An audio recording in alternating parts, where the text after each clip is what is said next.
Dear listeners, si Miss CJ po ito. Kamusta po kayo?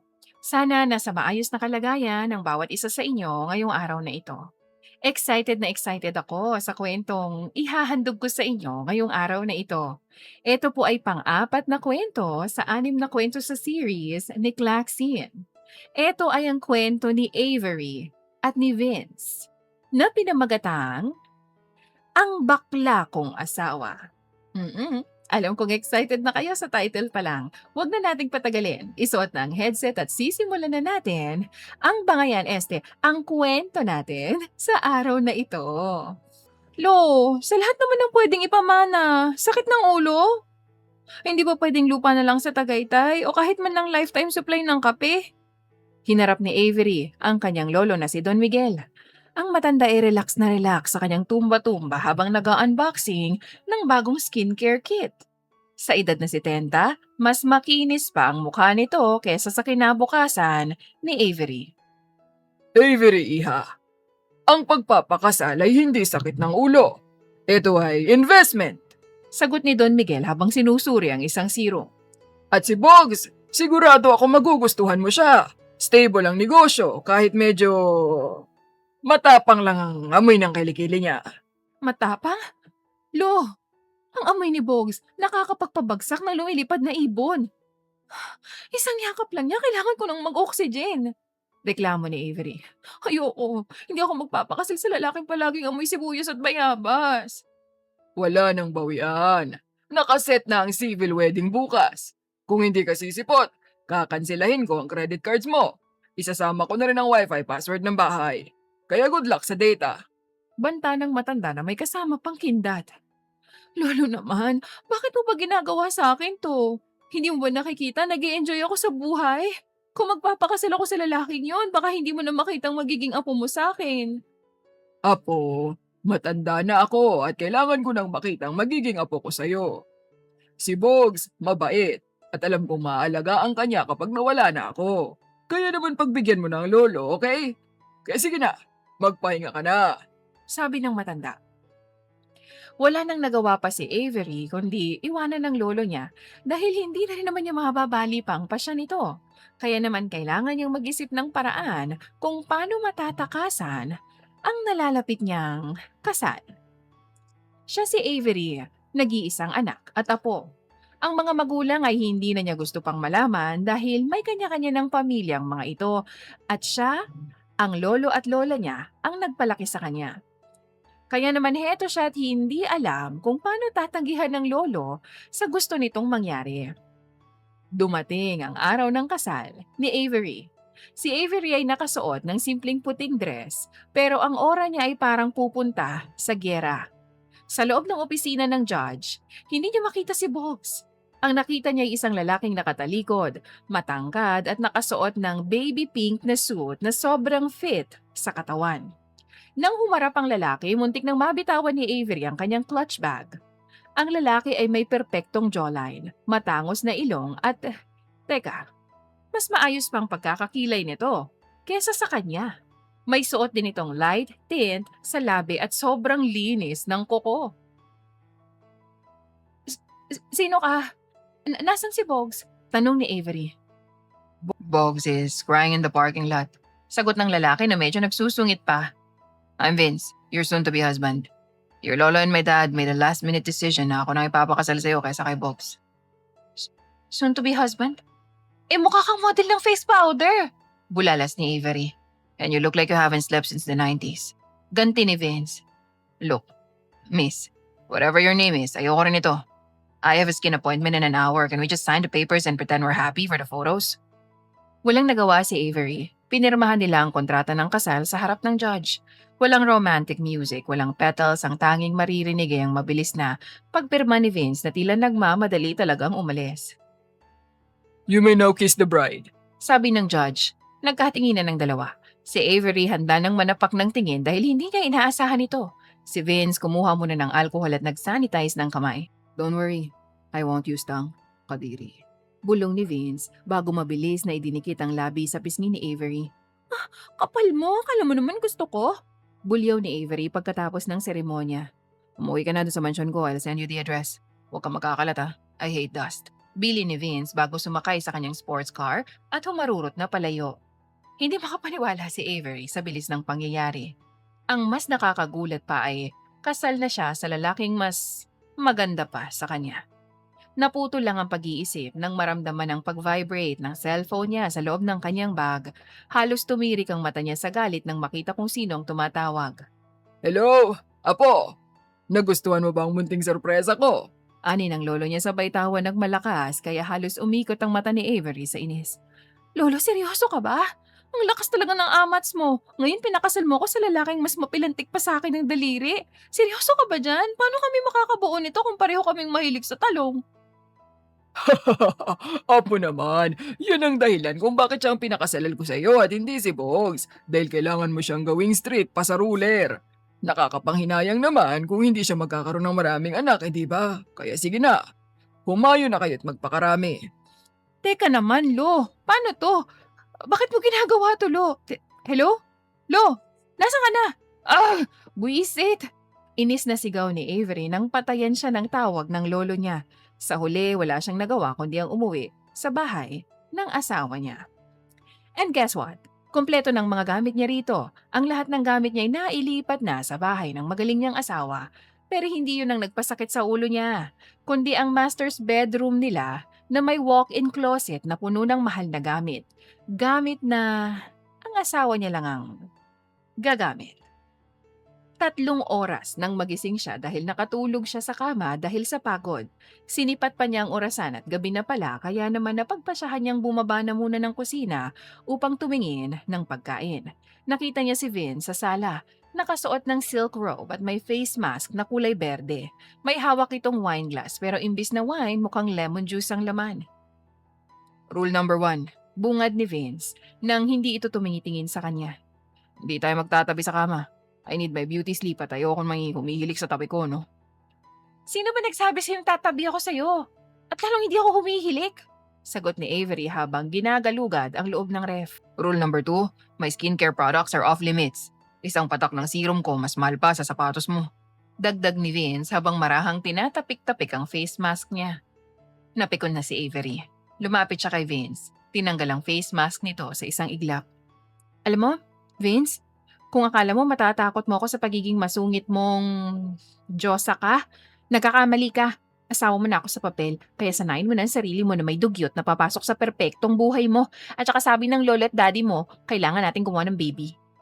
Nanlaki ang mga mata ni Vince sa sinabi niya.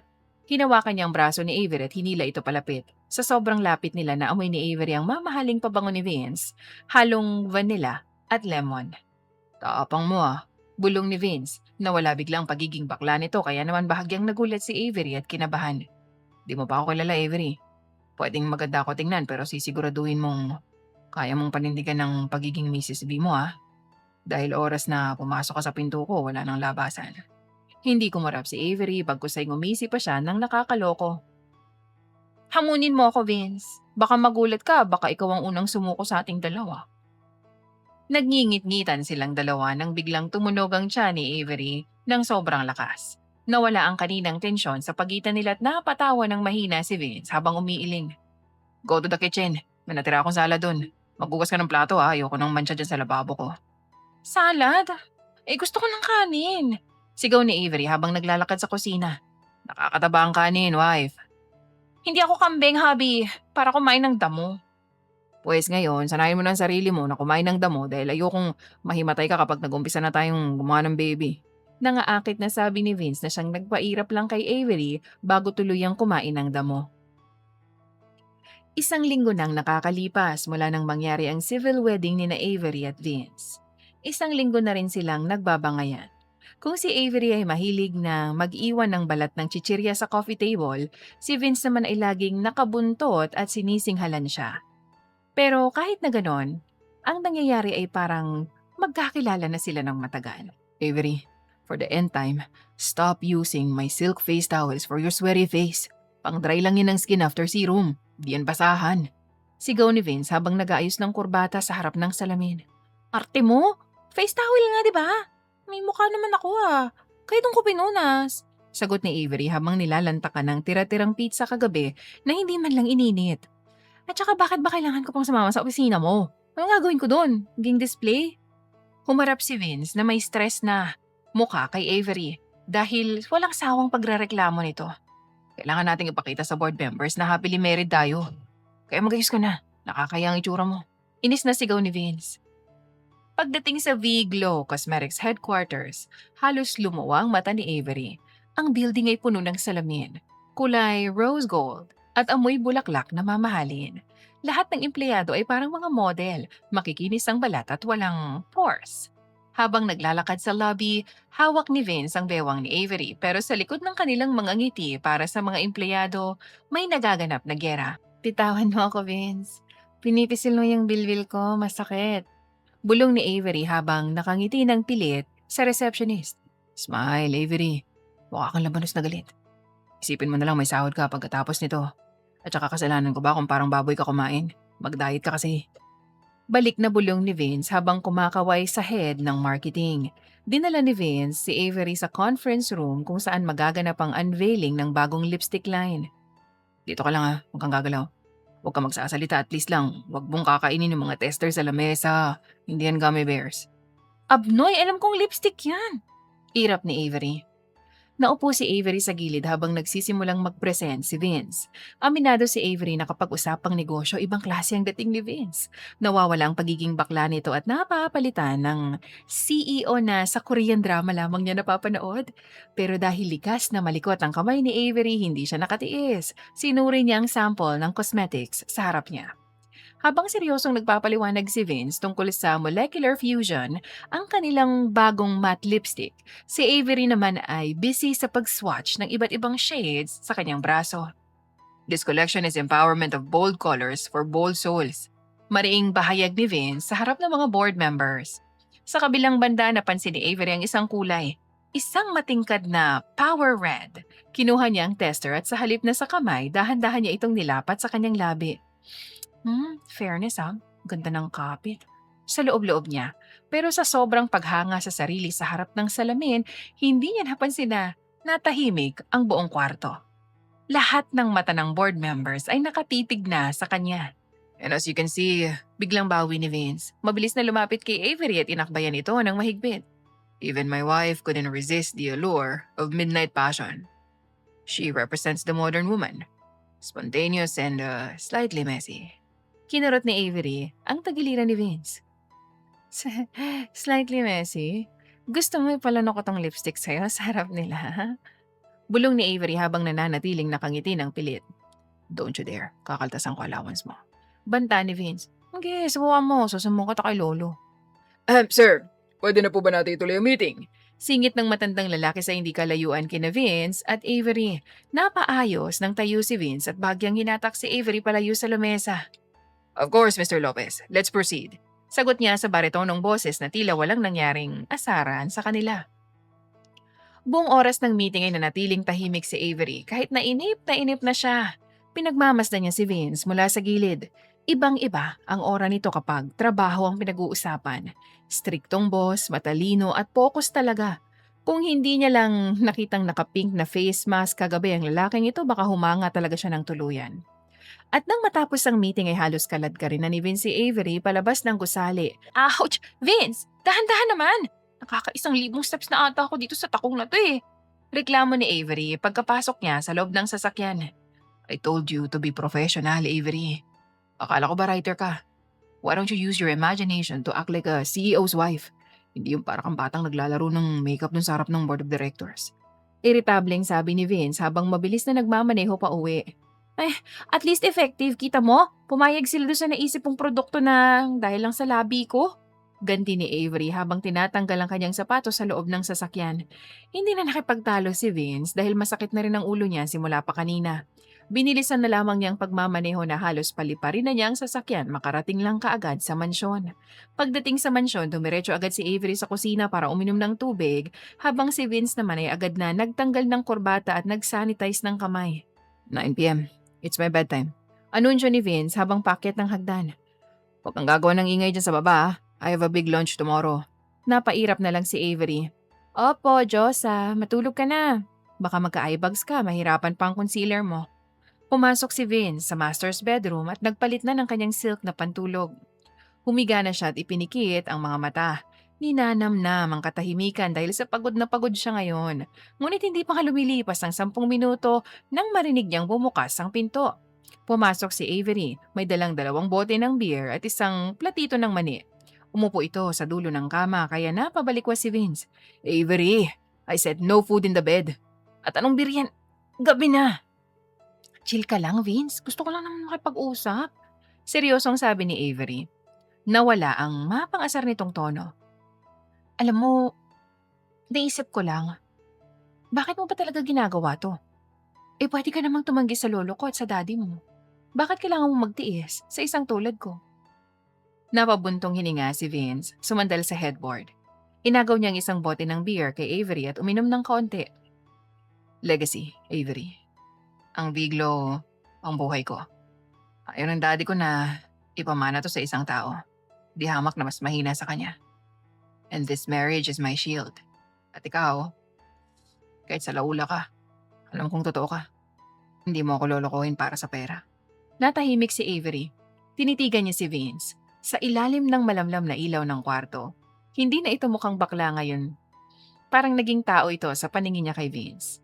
Kung tutuusin, sayang ito dahil gwapo, may abs, at talagang yummy sa isip-isip ni Avery. Iniisip mo ba na magiging totoo tayong mag-asawa? Tanong ni Avery sa mahinang boses. Dahan-dahang lumingon si Vince sa kanya. Ipinatong niya ang bote ng beer sa gilid ng table at lumapit ng bahagya kay Avery. Sabi ng lolo mo, kailangan natin magpakarami, di ba? And I don't feel like failing a mission, Avery. Hinawakan ni Vince ang baba ni Avery at dahan-dahang hinarap sa kanya. Walang pilantik ang daliri nito. Wala nang mataray na boses. Ang tanging naroon ay ang init ng hininga ni Vince na amoy vanilla. Anong ibig mong sabihin, Aber? Don't tell me may balak kang mag-honeymoon ngayon. Hoy, hindi pa ako handa. At bahagyang umusog palayo si Avery pero hindi lalabang siya ni Vince na mas ikinulong sa braso nito. Are you ready to be the real Mrs. V? Bulong ni Vince. Anong ready ka dyan? Layuan mo nga ako. Hindi ikaw si bakla na asawa ko, Vince. Buisit ka. Matinis na sigaw ni Avery subalit napawi din ang naramdaman niya ng mainit na labi ni Vince sa labi niya. Umikot ang isipan ni Avery at hindi na siya makapag-isip ng tama basta alam niya'y lunod na siya sa halik ni Vince sa kanya.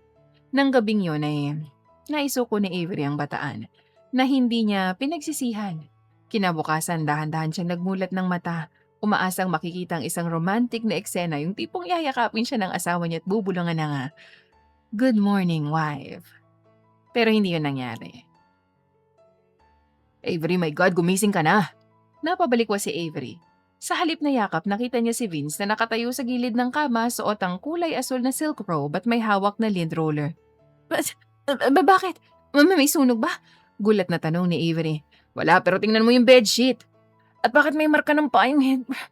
Did you, well, you know, inis na tanong ni Vince habang mabilis na nililinis ang kama gamit ang lint roller.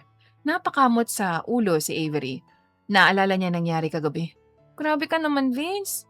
Honeymoon natin kagabi, diba? Tapos yun ang uunahin mo? Bedsheet? Tumigil si Vince at tinignan si Avery mula ulo hanggang paa. Honeymoon is over. Avery, it's 7 a.m. Bacteria doesn't sleep. At ikaw, amoy alak at amoy laway ka pa. Go to the bathroom now. Gamitin mo yung charcoal body wash dun, ha? Huwag yung paborito kong rose essence. Mahal yun. Ang sungit-sungit mo. Kagabi lang wifey ang tawag mo sa akin. Ngayon bacteria na. Maktol ni Avery habang naglalakad patungong banyo pero bago siya makapasok, naramdaman niya ang isang malakas na sampal sa kanyang puwet. Aray! Bilisan mo na. I'll make breakfast. At bawal ang kanin, ha? We're having avocado toast. Utos ni Vince na bumalik na sa pagiging bossy. Pagbaba ni Avery sa kusina, nakita niya si Vince na seryosong-seryoso sa paghiwa ng avocado. Vince, seryoso ba to? Isang pirasong tinapay na may dinurong na gulay? Nasaan ang sinangag? Nasaan ang itlog na maalat? Reklamo ni Avery habang tinitingnan ang plato. Avocado is a healthy fat, Avery. At kailangan nating mag-detox pagkatapos ng ginawa nating cardio kagabi. Sagot ni Vince nang hindi man lang tumitingin. Umupo si Avery at kumuha ng tinapay. Pero dahil likas na malikot ang kamay, sinadya niyang pahiran ng kaunting avocado ang dulo ng ilong ni Vince. What? Avery? Sigaw ni Vince. Halos mabitawan ng hawak na kutsilyo. This is organic, hindi to laruan. Alam mo, masyado kang seryoso, hubby. Nilagyan na lang kita ng natural mask. Biro ni Avery. Imbis na magalit ng tuluyan, biglang umisi si Vince at isang ngising alam ni Avery na may masamang balak. Kumuha si Vince ng isang dakot ng chia seeds at sinabog yun sa buhok ni Avery. Ay, Vince, ano ba? It's good for your hair growth, wife. Tawa ni Vince. Dapat ikaw gumamit nito dahil ikaw naubusan ng buhok ko. Tingnan mo yung hairline mo. Mas mahaba pa sa ano mo. Ano? Biglang natahimik si Avery nang mapagtanto niya yung sinabi niya. Ano yun, wifey? Bakit hindi mo sabihin ngayon kung ano bang mas mahaba ka sa ano ko? Alam mong hindi totoo yung sinasabi mo, ah. Di ba ilang beses mo sinigaw ang pangalan ko at ilang beses mo naramdaman yung ano ko? Ano? Bakit kailangan pa ipaalala sa akin yan? Ewan ko sa'yo, bastos mo talaga. Nahiyang sabi ni Avery at dali-dali siyang naglakad palayo sa tumatawang asawa. Hindi na kayang itanggi ni Avery ang nararamdaman. Nahuhulog na siya sa asawa niyang bading. Mukhang kailangan niyang gumawa ng paraan para maibalik ang asawa sa tamang daan. Maaliwalas na hapon sa mansyon ni Don Miguel. Pagkababa pa lang ni Avery sa kanyang sasakyan, nalanghap na niyang amoy ng paborito niyang bulaklak sa garden. Pero kahit gaano kaganda ang paligid, may kaba sa dibdib ni Avery. Ito ang unang pagkakataon na dadalaw siya sa lolo niya simula nang maikasal siya kay Vince. Lolo? Nasaan ang pinakagwapong matanda sa buong Tagig? Sigaw ni Avery pagpasok sa sala. Nakita niya si Don Miguel na abala sa pagpapakain ng kanyang mga koi fish sa indoor pond. Lumingon ang matanda at malawak ang ngiti. Avery, iha, mukhang blooming tayo ah. Mukhang may maganda kang ibabalita sa akin. Kamusta ang buhay, misis? Naupo si Avery sa tabi ng lolo niya at kumuha ng isang pirasong mamon sa mesa. Ay, lo, ayun. Buhay pa naman ako pero feeling ko, baka mabibigyan na kita ng apo sa susunod na taon. Anya pa. Tumawa ng malakas si Don Miguel. Gusto ko yan at aasahan ko yan. Gusto ko ng 3 apo, Avery. Muntik nang mabulunan si Avery ng laway sa sinabi ng kanyang lolo. 3? Isa pa lang ang kayang gawin namin, lo. Masyado ka namang excited. Anya pero tumawa ang lolo niya hanggang sa makipagkwentuhan na lang ng mga bagay-bagay. Makalipas ang isang oras ng pag-uusap ni na Avery at ng lolo niya, lumabas mula sa kusina si Aling Nena. Ang matagal ng kasambahay ng pamilya nila, kasamang isang babae na halos kasing edad lang ni Avery. Avery, anak ay mabuti napadalaw ka. Bati ni Aling Nena. Napako ang tingin ni Avery sa babaeng nasa likod ni Aling Nena. Si Charlotte. 3 taon ang tanda nito sa kanya at sa pagkakaalala ni Avery noon pa man napakaamo na ng mukha nito. Pero ngayon parang mas lalong gumanda si Charlotte. Nakadress ito ng puti. Simple ang buhok na nakalugay, bumagay sa bilog at puso nitong muka. Charlotte, ikaw na ba yan? Ang ganda mo na! Bati ni Avery. Ngumiti si Charlotte pero may kung anong kakaiba sa mga mata nito. Salamat Avery, balita ko kasal ka na sa isang sikat na CEO. Marami akong nababasa tungkol kay Sir Vince sa social media. Napakaswerte mo.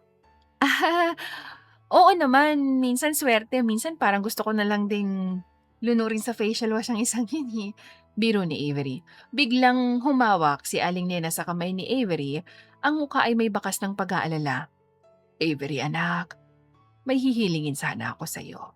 Alam mo naman nakatatapos lang ni Charlotte sa kurso niya pero nahihirapan siyang makahanap ng trabaho. Baka naman pwedeng isama mo muna siya sa mansyon yun ni Vince. Kahit bilang assistant na lang o kasama mo sa bahay. Para naman hindi siya nakatambay lang dito. Napatigil si Avery. Tumingin siya kay Charlotte na tila nahihiya pa. Sa loob-loob ni Avery gusto niyang tumanggi dahil hindi niya maintindihan ang sarili niya pero parang ayaw niyang isama si Charlotte sa Maynila. Pero naisip niya na lahat ng sakripisyo ni Aling Nena sa pagpapalaki sa kanya. Sige po Aling Nena, wala naman pong problema. Malaki naman ang mansyon ni Vince at kailangan ko rin ng kausap kapag busy siya dun sa Viglo, sagot ni Avery. Nang hapon ding yon, bumalik si Avery sa Maynila. Kasama niya si Charlotte na walang bukang bibig kundi si Vince. Nung una ay hindi na siya natutuwa pero naisip ni Avery na baka iniidolo lamang nito si Vince kaya sinasagot na lamang niya ito. Pagdating sa mansyon ni Vince ng gabing yon, kasama na ni Avery si Charlotte at ang mga gamit nito. Sakto namang nag-a-apply si Vince ng eye cream sa harap ng malaking salamin sa sala. Vince, may kasama ako si Charlotte, anak ni Aling Nena. Dito muna siya titira.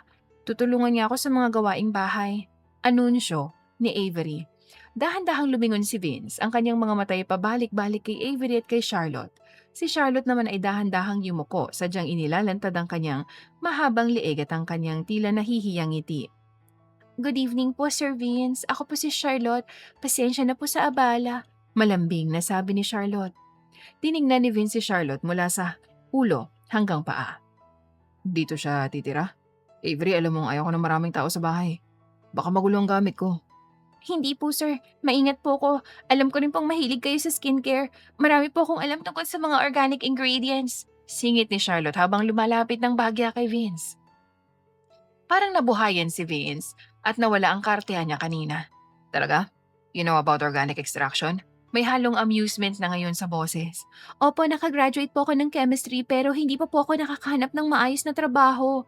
Sagot ni Charlotte na may kasama pang bahagyang pagdikit ng braso sa braso ni Vince habang tinitingnan ang mga bote ng serum sa mesa. Si Avery na nakatayo lang sa gilid ay biglang nakaramdam ng kurot sa puso. Teka, bakit parang close na agad sila? Sa isip-isip niya. Interesting, sabi ni Vince. At sa unang pagkakataon, hindi siya nag-sanitize ng kamay pagkatapos kausapin si Charlotte. Okay, sige Charlotte, you can stay in the guest room. Avery, pakita mo sa kanyang kwarto niya.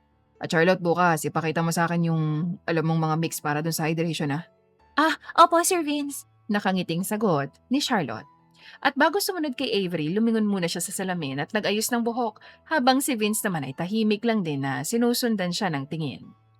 Nang makapasok na si Charlotte sa guest room, mabilis na hinarap ni Avery si Vince sa kanilang kwarto. Vince, ano yung kanina? Hydration? Chemistry? Akala ko ba ayaw mo ng tao rito?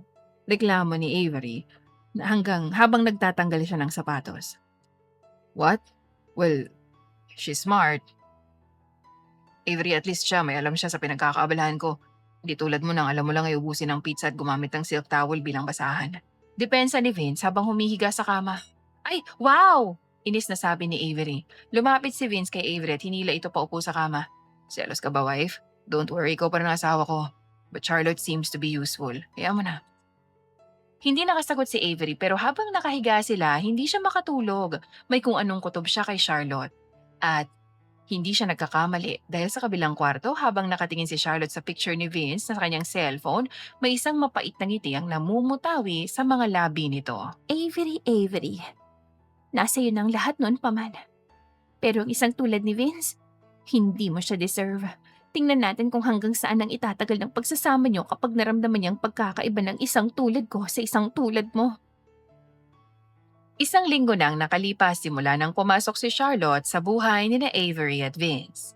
Sa loob ng 7 araw na yon, tila unti-unting nagbago ang ihip ng hangin sa mansyon. Si Charlotte ay laging nakadikit kay Vince. Si Avery, tahimik lang sa tabi, tila nagiging hangin sa sarili niyang pamamahay. Isang umaga nagpumilit si Avery na sumama sa opisina. Vince, sasama ako, bored na ako rito eh. Sabi niya habang mabilis na nag-aayos. Fine, but make sure you behave ha. Sagot ni Vince habang inaayos ang korbata. Pero hindi lang si Avery ang sumama. Bit-bit din ni Vince si Charlotte dahil kailangan daw nito ng tulong sa mga chemical na sangkap para sa bagong produkto. Pagdating sa Viglo Cosmetics, diretso sila sa boardroom. Naroon ang mga bagong shareholders, mga dayuhang seryoso at tradisyonal na mukhang hindi basta-basta napapabilib. Nagsimulang mag-discuss si Vince tungkol sa bagong anti-aging serum. Sa gitna ng diskusyon, tila nag-aalangan ng mga investors sa chemical stability ng produkto. Dito na sumingit si Charlotte. Tumayo siya, maayos ang postura at naglalakad sa tapat mismo ni Vince. Actually, if I may add, malambing na simula ni Charlotte. The molecular fusion we used is stabilized by a natural polymer. It ensures the active ingredients won't oxidize even when in a humid climate. Namanghang mga shareholders. Impressive! You have a deep understanding of the product. Sabi ng isang investor. Tumingin ito kay Vince at ngumiti. Your wife is not only beautiful but she's also brilliant, Mr. Vince. A perfect partner for a CEO. Natahimik ang buong kwarto. Napatingin si Avery kay Vince. Ang kanyang puso ay nagsisimulang tumibok ng mabilis. Inaasahan ng isang salita lang. Isang pagtutuwid na siyang ang asawa at hindi si Charlotte. Actually, she is my assistant. This is my wife. Pero walang lumabas sa bibig ni Vince. Nanatili siyang nakatingin sa mga papeles. Si Charlotte naman, sa halip na itanggay, bahagyang yumuko at nagpakumbaba. I just want what's best for the company and for Vince. Thank you for the compliment. Nakatulala lang si Avery na parang may bumara sa kanyang lalamunan. Ang mas masakit, hinayaan yun ng lalaking pinagkakatiwalaan niya na isantabi siya kahit siya naman ang tunay na asawa.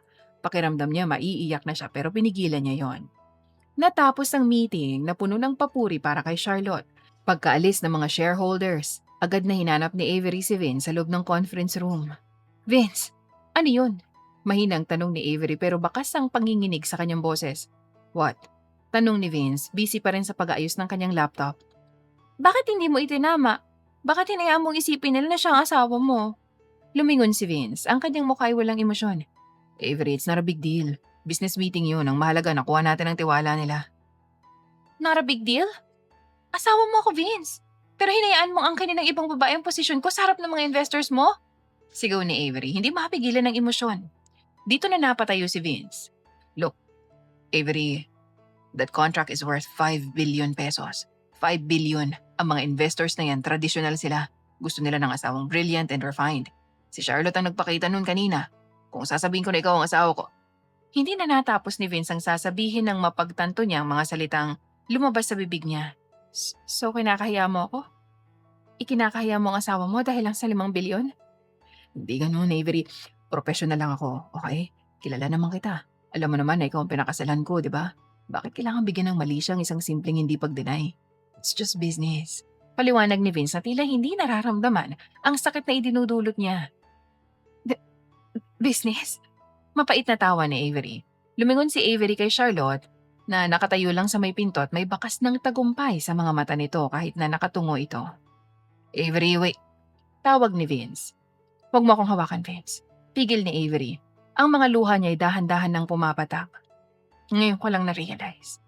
Kahit gaano pala kakinis ang balat mo, kahit gaano kamahal ang pabango mo, sama-sama mo pa rin. 5 bilyon? Sige, isaksak mo sa baga mo yung 5 bilyon mo. Hindi na hinintay ni Avery ang sagot ni Vince. Mabilis siyang naglakad palabas ng kumpanya. Bawat hakbang niya ay parang tumutusok sa kanyang dibdib. Ang akala niya maayos sila bilang mag-asawa. Ang akala niya kahit papano ay nararamdaman na ito para sa kanya. Pero wala pala. Hindi pa pala. Sa loob ng opisina na iwang nakatayo si Vince habang si Charlotte ay dahan-dahang lumapit sa kanya. Sir Vince, okay lang po ba kayo? Hayaan niyo na po si Avery. Emotional lang po talaga siya. Hindi sumagot si Vince. Tumingin siya sa pintong nilabasan ni Avery at sa unang pagkakataon, bahagyang nanikip ang dibdib niya at nakonsensya siya. Hindi niya maintindihan pero bahagya siyang nasaktan sa nagawa niya sa asawa. Sa isang maliit na condo unit sa Quezon City, nakadungaw si Avery sa bintana habang hawak ang isang baso ng alak. Malayo ang tingin, tila binabagtas ang bawat alaala ng mga nakaraang linggo.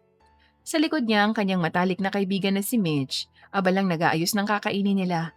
Pero hindi nito matiis ang katahimikan ng kaibigan. Avery, hanggang kailan mo babalak tingnan ang poste ng kuryente sa labas? Pag 1,000 buntong hininga mo na yan, simula nang dito ka kahapon. Puna ni Mitch habang inilalapag ang mangkok ng kanin sa mesa.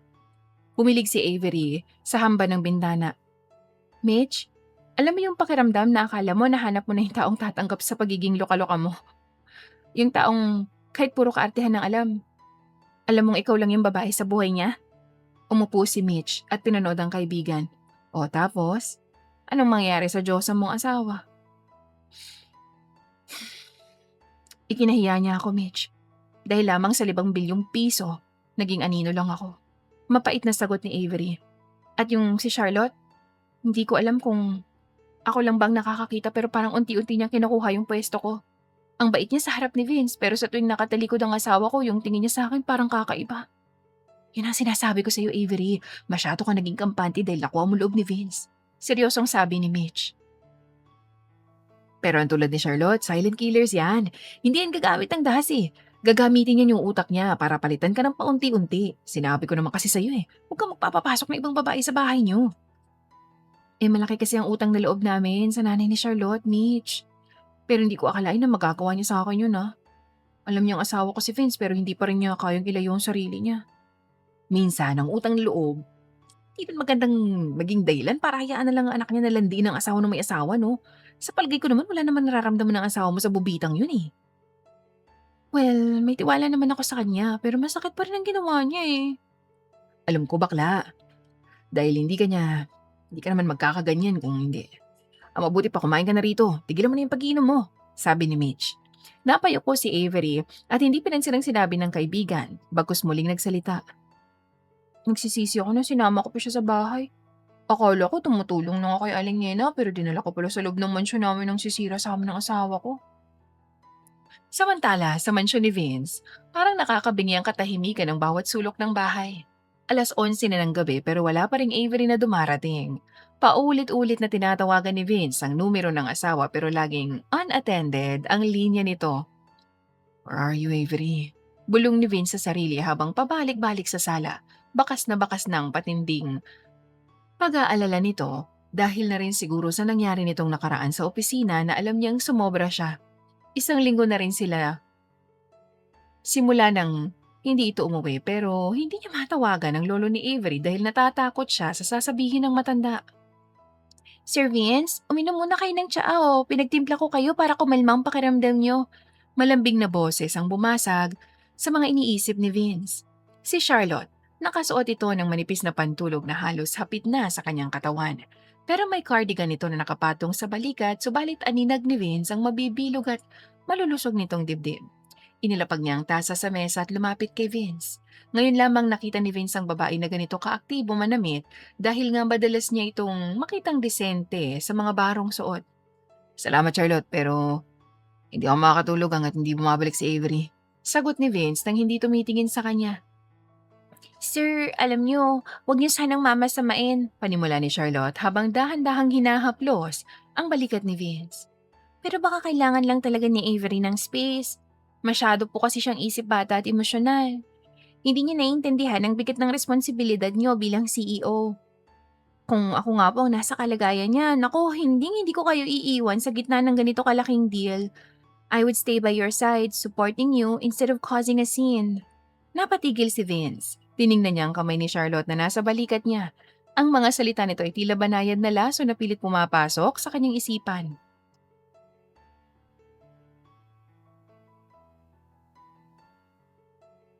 Nakaramdam rin siya ng inis sa babae na hindi niya maramdaman noong unang beses nang dalhin ng asawa nito sa pamamahay nila ito. Avery is just Avery. Maikling sagot ni Vince. Pero sir, hanggang kailan niyo titiisin ang ugali niya? You are a powerful man. You deserve someone who matches your brilliance, someone who can help you grow the company, not someone who makes you choose between business and a petty argument. Patuloy ni Charlotte. Mas lumapit pa siya. Ramdam ni Vince ang init ng hininga niya sa kanyang pisngi. I'm here, Vince. Always been here. I can be whatever you need me to be. Assistant, chemist, or more. Dahan-dahang lumingon si Vince kay Charlotte. Oo, maganda ito. Sexy at kaakit-akit, subalit hindi nakakaramdam ng kakaiba si Vince. Ang tanging nararamdaman niya ngayon ay inis at pagkairita sa ginagawa nito. Hindi rin siya tanga para hindi malaman kung ano ang plano nito. Nakatingin lamang si Vince sa babae hanggang sa unti-unti na lang lumapit ang mukha nito sa kanya. Ngunit, bago pa man dumikit ang labi ni Charlotte sa kanya, mariing hinawakan ni Vince ang braso ng babae at dahan-dahan itong inilayo. Charlotte. Malamig na tawag ni Vince sa pangalan ng babae. I appreciate the tea. And I appreciate your help in the company. Pero wag mong kakalimutan kung nasan ka. You are in my house. Because my wife allowed you to be here. Namilog ang mga mata ni Charlotte sa pagkapahiya. Sir, I just thought... You thought wrong. Putol ni Vince. Hindi ako totoo, Charlotte. I know what you're doing. And let me be clear. Avery might be messy, she might be annoying, and definitely doesn't know chemistry, but she's my wife. And no amount of 5 billion peso contracts can change the fact that she's the only one I want in this bed. Binitawan ni Vince ang braso ni Charlotte at tumayo. Bukas na bukas humanap ka ng ibang matutuluyan. I'll give you a recommendation letter for your career, but you're no longer welcome in this mansion. Pero bakit, Vince, hindi mo ba nakikita? Mahal kita. What? Hindi mo ba nakikita na mas bagay ako sa'yo? Si Avery walang alam sa mundong meron ka. Ako ang nababagay sa'yo at nakikita mo naman na mas may kakayahan akong tulungan ka sa business mo. Naririnig mo ba ang sinasabi mo? Bakit mo ba pinagtatanggol sa harapan ko si Avery ha? Eh kung mahal mo siya, hindi mo dapat siya dininay sa harapan ng lahat. Kilala na nila ako bilang asawa mo at hindi si Avery, so bakit hindi pa natin panindigan? Dahan-dahang hinubad ni Charlotte ang suot niyang cardigan. Titig na titig kay Vince na malamig na ngayon ang tinging pinupukol sa kanya. Hanggang sa sinunod ni Charlotte ang suot na pantulog at hanggang sa tuluyan ang bumagsak yun sa sahig. What are you doing, Charlotte? Ano sa palagay mo, Vince? Hindi ba ako kaakit-akit? Hindi ba ako maganda sa paningin mo? Bata pa lang ako. Nakukuha na agad ni Avery ang lahat. Itinago ko sa likuran niya kahit na mas dapat akong makita at hangaan. Tapos alam mo ang pinakamasakit sa ginawa niya, inagaw ka niya sa akin. Ikaw ang hinahangaan ko simula pa noon. Kaya ako kumuha ng kursong to. Kaya ngayong inaakala nila na ako ang asawa mo. Kailangan mo akong panindigan at kailangan mo nang iwanan si Avery. Naririnig mo ba ang sinasabi mo, Charlotte? Bakit, Vince? Sa palagay mo ba babalik pa si Avery matapos ng ginawa mo? Out. Hindi ako lalabas dito, matigas na sabi ni Charlotte. Huwag mo akong pilitin na makapagsalita ng hindi maganda, Charlotte. Dahil baka pagsisiyan mo lamang. Pagbabanta ni Vince. Hindi ako alis dito hanggat di mo ako pinaninindigan. I said out. Kahit magubad ka sa harapan ko, hindi ko pangangahasin na tingnan ka. Hindi nga kita gusto. Kung hindi lang dahil sa asawa ko, hindi ka makakatira rito. Hinangaan kong katalinuhan mo pero hindi ibig sabihin nun may iba yung ibig sabihin. Huwag mong gawing desperada ang sarili mo, Charlotte. Maghuhubad ka sa harapan ng lalaking may asawa na. Asawa pa ng amo ng pamilya mo. Tsaka bakit gusto mong makilala? Si Avery, ang heiress ng pamilyang pinagsisilbihan niyo. Masakit na sabi ni Vince na tago sa puso ni Charlotte. Hindi yan totoo. Mas matalino at mas maganda ako sa kanya. Walang may pakialam niyan, Charlotte. Bukas na bukas din. Hindi ka na dapat makita dito sa pamamahay ko. Wag ka na rin magpapakita sa asawa ko. Binalaan na kita. Pero makulit ka. Vince, mahal kita. At wala akong pakialam sa pagmamahal mo. Sabi ni Vince at tuluyan ng iniwan ng babae sa silid niya. Umiigting ang kanyang panganang mapagtanto ang lahat ng masyado na nga siyang naging kampante. Dahil sa trabaho ay nagawa niyang saktan sa Avery. Hindi alam ni Vince kung paano babawi sa asawa, pero ang pinagdarasal niya ay sana hindi pa uli ang lahat para ayusin ang relasyon nila. Isang buwan nang lumipas simula nang lisanin ni Avery ang mansyon na naging saksi sa maingay at magulo ngunit makulay nilang pagsasama ni Vince. Sa loob ng 30 araw na yon, nanatili si Avery sa maliit na condo unit ng kanyang kaibigang si Mitch. Sinubukan niyang ibalik ang kanyang dating routine, ang pagsusulat ng nobela hanggang sa madaling araw, ang pagkain ng instant noodles sa harap ng laptop, at ang hindi pag-aayos ng sarili. Ngunit kahit anong pilit niya, hindi na siya ang dating Avery. Tuwing gigising siya sa umaga, hinahanap ng kanyang ilong ang amoy ng mamahaling diffuser ni Vince. Tuwing kakain siya, tila nawala ng lasang pagkain dahil walang bumubulyaw sa kanya tungkol sa pagkain niya ng hindi healthy. Sa tuwing titingin siya sa salamin, naaalala niya ang lalaking mas maganda pa sa kanya. At kahit anong pigil ni Avery, gabi-gabi siyang umiiyak dahil sa pagkamiss niya kay Vince. Avery, hanggang kailan mo papaparusahan ang sarili mo? Tanong ni Mitch isang hapon habang pinapanood si Avery na tulala sa blankong screen ng laptop. Isang buwan ka nang hindi pinapatulog ng larawan ni Vince ha? Pero alam kong gabi-gabi mo namang tinitingnan ng profile niya. Mitch, mahirap kalimutan yung taong ikinahiya ka sa harap ng maraming tao para lang sa pera, no? Mahinang sagot ni Avery. Siguro nga hindi talaga kami para sa isa't isa. Baka assistant lang talaga ang kailangan niya, hindi asawang tulad ko. Pero, hindi mo pinalayas niya si Charlotte? Paalala ni Mitch. Napatingin naman si Avery sa kaibigan. Ha? Pinalayas niya si Charlotte? Nabalitaan ko kahapon sa dati nating kakilala. Si Vince mismo nag-anunsyo sa board members na nagkamali sila at ikaw ang kaisa-isang Mrs. V. Nilinis niya ang pangalan mo, Avery eh. Hindi nakasagot si Avery. Alam niyang ginawa yun ni Vince pero ang takot na baka maulit ang lahat ng pumipigil sa kanya para bumalik. Ano ba ang silbi ng pagtatama ng totoo kung nasaktan na siya? Hindi ko na alam ang iisipin ko, Mitch. Mag-isip ka na maayos, Avery. Hindi ka makakawala basta-basta sa lalaking yan at alam mo dahil siya naman talagang asawa mo. Pero kung makitaan mo man ang pagbabago, Tanggapin mo muli. Hindi naman nagloko ang asawa mo may pagkakamali lang siya tsaka tao lang naman siya Sabi ni Mitch bago naglakad paalis. Iniwan si Avery na tahimik lang. Kinabukasan, pagbaba ni Avery para bumili ng kape sa lobby ng condo building, suot niya ang kanyang lumang oversized hoodie at tsinelas. Itsurang siguradong sisinghalan ni Vince kung makikita siya nito. Ngunit paglabas niya ng elevator, tila tumigil ang pag-ikot ng mundo niya. Sa gitna ng lobby, nakatayo si Vince. Wala ang dating pikas nito. Ang buhok na dati perpektong nakastyle ay gulo-gulo ngayon. Ang kanyang matay malalim na ang eye bags, tanda ng puyat at pag-aalala. Suot pa rin ang kanyang mamahaling suit pero tila nawalan ito ng buhay. At nang magtagpo ang kanilang mata, agad na nabitawan ni Vince ang hawak niyang bouquet ng paboritong bulaklak ni Avery. Ang mga puting rosas na laging nakalagay sa kanilang dining table noon. Avery. Ang boses ni Vince ay nanginginig. Hindi nakagalaw si Avery. Vince? Anong ginagawa mo rito? Hindi sumagot si Vince sa halip ay sa gitna ng maraming taong dumadaan sa lobby, dahan-dahan siyang lumuhod sa harapan ni Avery. Nagkaroon ng bulungan sa paligid. May mga naglabas ng cellphone para kumuha ng video pero wala na itong pakialam. Wala na ang baklang asawa niya na pumipilantik ng mga daliri. Ang nakikita niya ngayon ay ang Vince na lalaking lalaki na asawa niya.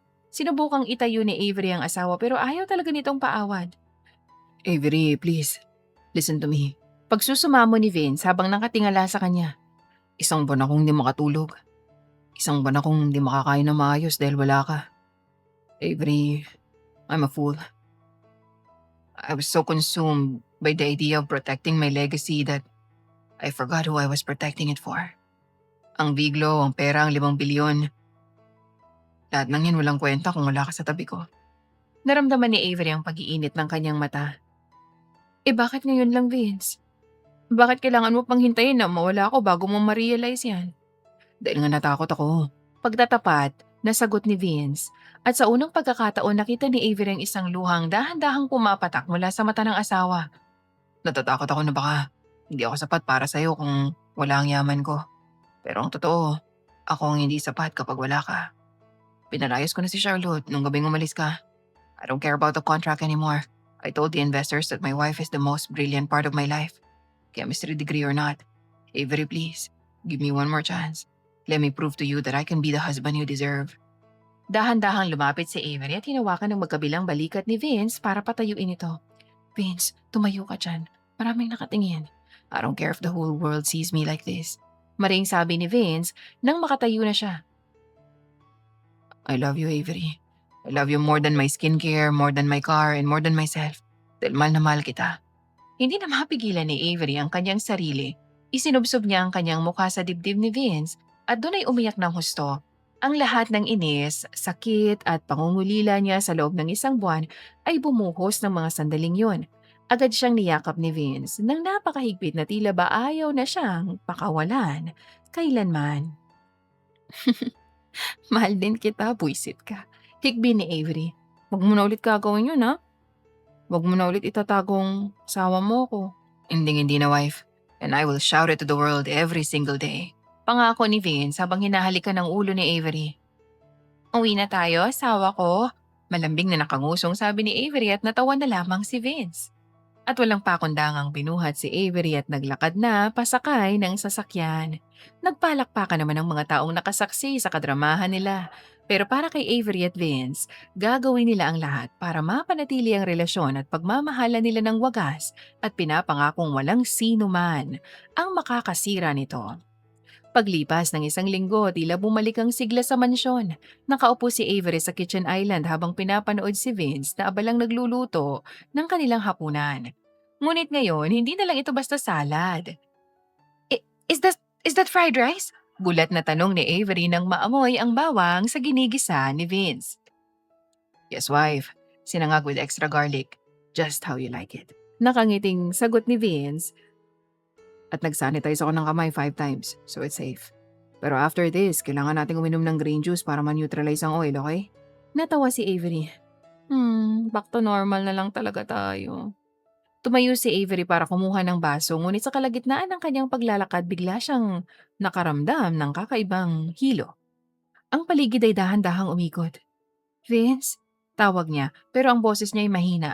Mabilis na napakapit si Vince at sinalo bago tumama ang kanyang ulo sa tiles. Avery, what happened? Are you okay? Do you need oxygen? Water? Serum? Nahihilo ako.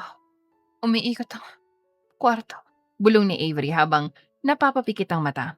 Binuhat ni Vince si Avery, dahan-dahang inihiga sa sofa. Ang mukha ni Vince ay bakas ang labis ang pag-aalala.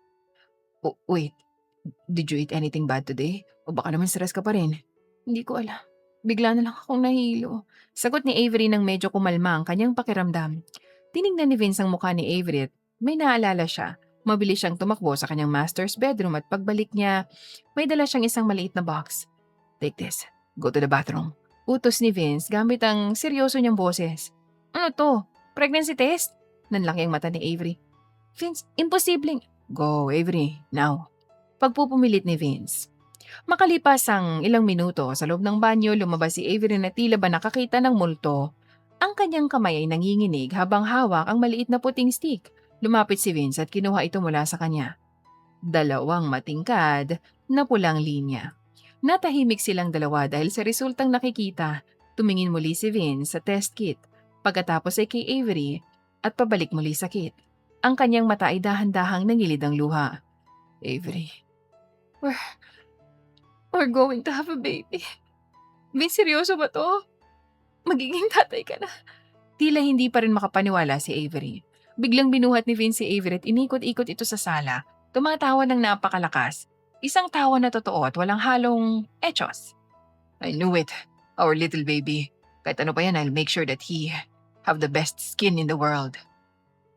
Vince, ibaba mo ko. Nahihilo na naman ako. Tawa ni Avery habang mahigpit na nakayakap sa leeg ng asawa. I love you, Avery. I love you so much. Bulong ni Vince nang inihinto niyang pag-ikot, idinikit niya ang kanyang noo sa noo ni Avery. This is the best contract I've ever signed in my life. The contract of being a father to your child. Mahal din kita, Vince. Sagot ni Avery, ang kanyang puso ay puno ng ligaya. Sana lang, huwag siyang maging kasing arte mo sa skincare, ha? We'll see about that, wife. We'll see. Nakangiting sagot ni Vince bago niya muling sinunggaban ng isang matamis na halik ang kanyang asawa. Nang gabing yun ay masayang ibinalita ng dalawang magandang balita sa pamilya nila. Labis ang tuwa ng lolo ni Avery, lalo na ang ama ni Vince. Ang inaakala kasi ng lahat na bakla talaga si Vince, ngunit hindi. Sadyang mahilig lamang siya sa skincare at obsessed sa mga gamit na nakakagwapo.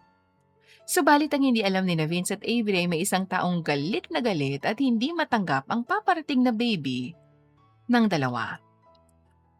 Ang ingay ng bar at amoy ng alak ang sumalubong kay Charlotte nang pumasok siya sa loob nito. Isang buwan ang nakalilipas simula nang palayasin siya ni Vince sa mansyon. At hanggang ngayon, hindi pa rin niya matanggap, lalo na nang mabalitaan niyang buntis si Avery. Hindi pwedeng ganun na lang yun. Bulong ni Charlotte sa kanyang sarili bago tinungga ang isang patak ng tekila sa kanyang baso. Masyado maganda mo ka mo, miss, para maging sad ka. Isang baritonong boses ang sumingit sa kanyang tabi. Lumingon si Charlotte at nakakita ng isang misteryosong lalaki. Maayos ang pananamit nito. May hawak na baso ng whiskey at tila kanina pa siya pinagmamasdan. Imbis na lumayo, hinarap siya ni Charlotte nang may mapait na ngiti. Alam mo ba yung pakiramdam na akala mo panalo ka na tas biglang may isang dugyot na babaeng sisira sa lahat? Buntis si Avery. Pagkukwento ni Charlotte, ang kanyang dilay medyo baliko na dahil sa alak. Akala nila tapos na ako. Akala nila magiging masaya sila. Hindi nila alam sisiguraduhin kong sa impyerno ang bagsak ng pamilyang binubuo nila. Ang lalaking nanatiling nakikinig, ang kanyang mata ay nakatitig lang sa baso habang pinaglalaroan ng yelo. So anong plano mo? Simple lang, ngumisi si Charlotte. Kung may bata sa sinapupunan ni Avery, dapat may bata rin sa akin. At kailangan maniwala ang buong mundo na si Vince ang ama. Sisirain kong reputasyon niya, ang kumpanya niya at ang tiwala ni Avery. Papanoorin ko silang magwawatak-watak. Hindi sumagot ang lalaki at isang malamig na ngiti lang ang pinakawalan nito bago tinapos ang kanyang inumin. Hindi alam ni Charlotte, ang gabing yon ay magiging mitya ng isang malaking problema na hindi niya inaasahan. Isang buwan ang mabilis na lumipas. Ngayong araw ang grand anniversary gala ng V-Glow Cosmetics. Ang buong ballroom ay puno ng paboritong bulaklak ni Avery at punong-puno ng mga kilalang tao sa negosyo. Ito rin ang gabi kung saan plano ni na Avery at Vince na i-announce ang kanilang Little CEO. Si Avery ay napakaganda sa kanyang suot na satin gown na bahagyang nakabukol ang kanyang lumalaking tiyan. Si Vince naman ay nakasuot ng tuxedo na bumagay sa kulay ng gown ni Avery. "Ready, wife?" Bulong ni Vince bago sila umakyat sa stage. "Ready, hubby." Nakangiting sagot ni Avery. Tumayo ang dalawa sa tapat ng mikropono. "Good evening, everyone. Tonight is not just about Viglo's success. It's also about new beginning for my family. My wife Avery is..." "Siya lang ba ang may bagong simula, Vince?" Tumigil ang lahat nang bumukas ang malaking pinto ng ballroom. Pumasok si Charlotte, suot ang isang hapit na pulang dress. Hawak niya ang kanyang tiyan at may mga luha sa kanyang mga mata na halatang gawa-gawa lamang. "Charlotte, anong ginagawa mo rito?" Malamig na tanong ni Vince. "Hindi mo ba sasabihin sa kanila ang totoo?" Humihikbing sabi ni Charlotte habang naglalakad palapit sa stage. Lahat ng flash ng camera ay nakatutok sa kanya. "Buntis din ako, Vince, at ikaw ang ama. Yung gabi bago mo ako palayasin, may nangyari sa atin. Paano mo nagawang magpakasaya? Sa harap ng lahat, habang may dinadala rin akong anak mo." Nagkaroon ng malaking bulungan. Napatingin si Avery kay Vince. Ang kanyang mukha ay puno na ng gulat at sakit. "No, that's impossible," bulyaw ni Vince. "Hindi ko matingnan ng katawan mo, Charlotte." "May proof ako, Vince. Magpa-DNA test tayo. Paglabas ng anak natin." Sigaw ni Charlotte na desperada ng manira. Ngunit bago makasagot si Vince, isang malakas na palakpak ang narinig mula sa likuran ni Charlotte. Isang matangkad na lalaki ang naglakad papasok. Ang lalaki mula sa bar. "Ang galing. Napakahusay sa pag-arte," sabi ng lalaki. Nagulat si Vince nang makita ang lalaki. Agad siyang bumaba sa stage at nakipagkamay dito. Kuya, bakit ngayon ka lang?" Nanigas si Charlotte sa kanyang kinatatayuan. "Kuya?" "Kuya, kilala mo siya?" Tanong ni Vince habang nakaturo kay Charlotte. Ngumisi ang lalaki na siyang nakakatandang kapatid ni Vince na si Victor, ang black sheep ng pamilya na matagal nang nawala. "Oo naman, Vince, kilalang kilala. Actually, siya yung babaeng nakasama ko sa bar nung isang buwan nang nakakalipas. Yung babaeng lasing na nagkwento sa akin ng plano niyang sirain kayo. At yung babaeng dinala ko sa hotel nung gabing yun." Para namang binuhusan ng malamig na tubig si Charlotte. Namutla siya ng husto. "Ha? Hindi. Hindi ikaw yun." "Ako yun, Charlotte," sabi ni Victor habang lumalapit sa kanya. "At kung buntis ka man, siguradong hindi kay Vince yan. Dahil nung gabing yun, ako ang kasama mo at may CCTV footage pa ako ng pagpasok ng paglabas natin sa hotel room." Napuno ng malakas na bulungan roon. Si Charlotte ay tila gustong lamunin ng lupa sa sobrang kahihiyan. Nabuking ang kanyang maruming plano sa harap ng lahat. "Makinig kayo sa akin, hindi totoo sinasabi nito." "Security, ilabas ang babaeng yan." Malamig na utos ni Vince.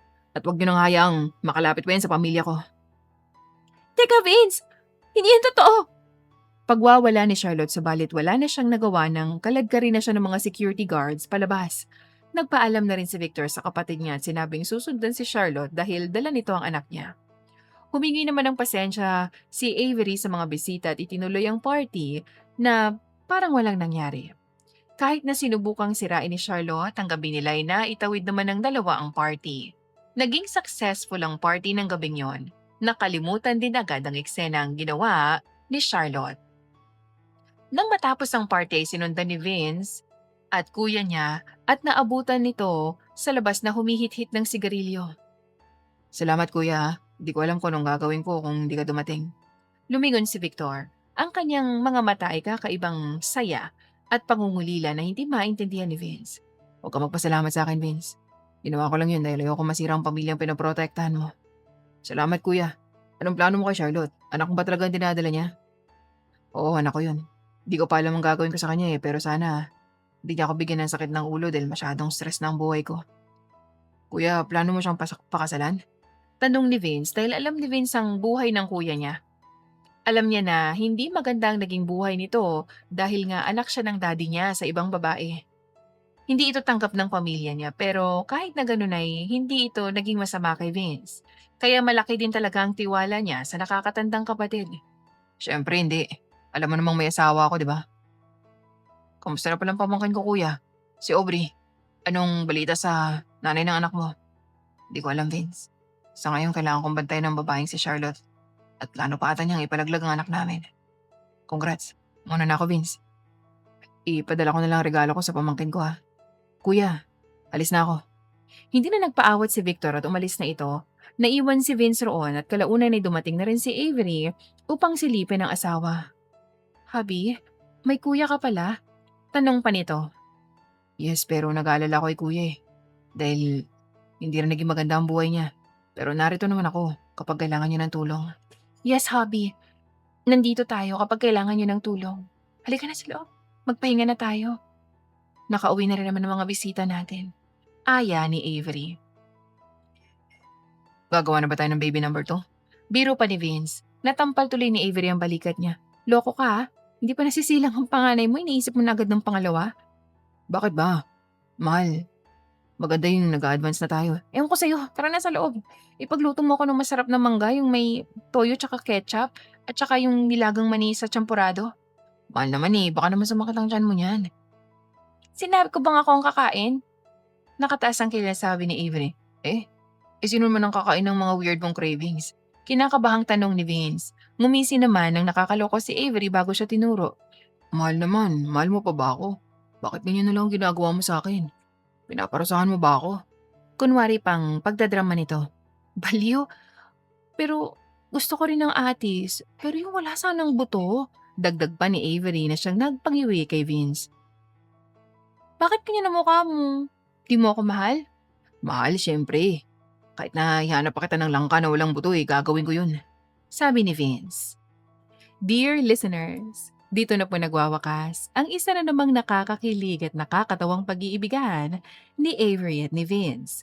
Naway nasiyahan kayo sa kwentong handog namin sa inyo ngayong araw. Balik po kayo ulit para sa susunod na kwento sa series ni Claxine. Dito lang yan sa Kwentong CJ Yan Channel. Muli ito po ang inyong Miss CJ. Marami pong salamat sa patuloy niyong pagsuporta. Hanggang sa muli. Paalam!